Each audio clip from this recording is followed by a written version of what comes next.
Assalamualaikum warahmatullahi wabarakatuh.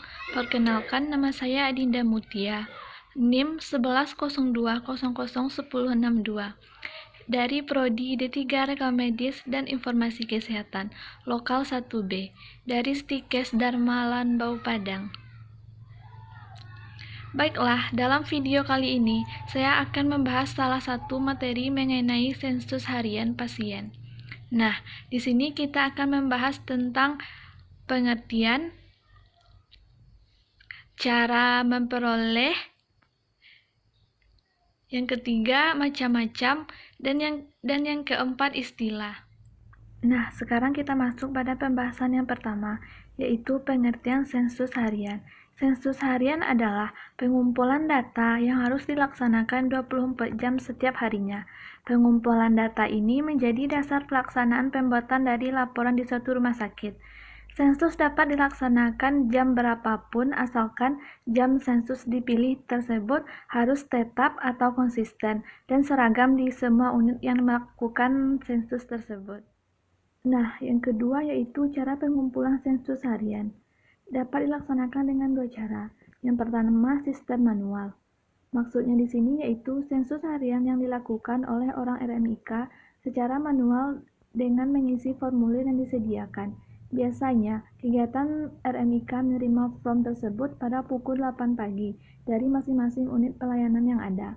Yang kedua adalah sistem komputerisasi. Maksudnya di sini adalah sensus yang dilakukan oleh orang RMIK secara komputerisasi mengisi data ke dalam komputer. Nah, selanjutnya macam-macam sensus harian. Sensus harian dibagi menjadi dua macam. Yang pertama, sensus harian rawat jalan. Sensus harian rawat jalan merupakan perhitungan jumlah kunjungan pasien yang mendapatkan pelayanan rawat jalan di setiap klinik. Yang kedua, sensus harian rawat inap. Sensus harian rawat inap terdiri dari dua unsur, yaitu inpatient yang artinya rawat inap. Di sini maksudnya seseorang yang memakai tempat tidur rumah sakit untuk tujuan pengobatan. Yang kedua, kata sensus artinya kegiatan pemecahan atau perhitungan pasien rawat inap yang dilakukan setiap hari di suatu ruangan rawat inap. Nah, selanjutnya yaitu istilah-istilah dalam sensus harian rawat inap. Yang pertama, hari perawatan, yaitu unit pengukuran yang menunjukkan layanan yang diterima oleh pasien rawat inap dalam periode 24 jam. Yang kedua, pasien transfer, yaitu pindahnya pasien dari suatu bangsal ke bangsal lainnya di rumah sakit yang bersangkutan. Jadi, pasien transfer masih berstatus sebagai pasien rawat inap di rumah sakit tersebut. Yang ketiga, pasien MKHS atau ODC, atau pasien yang masuk dan keluar pada hari yang sama. Nah, di sini dalam perhitungannya, pasien yang masuk dan keluar pada hari yang sama dihitung lama dirawatnya. Nah, yang keempat yaitu rata-rata hari perawatan. Maksudnya di sini adalah rata-rata jumlah hari perawatan per hari pada periode tertentu, biasanya 1 bulan atau 1 tahun. Yang kelima yaitu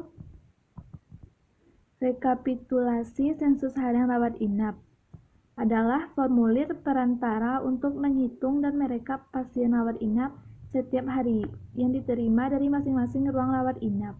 Tujuan rekapitulasi sensus harian rawat inap untuk memperoleh informasi semua pasien yang dirawat di rumah sakit secara keseluruhan maupun pada masing-masing rawat inap dan menunjang perencanaan, pengawasan, dan evaluasi.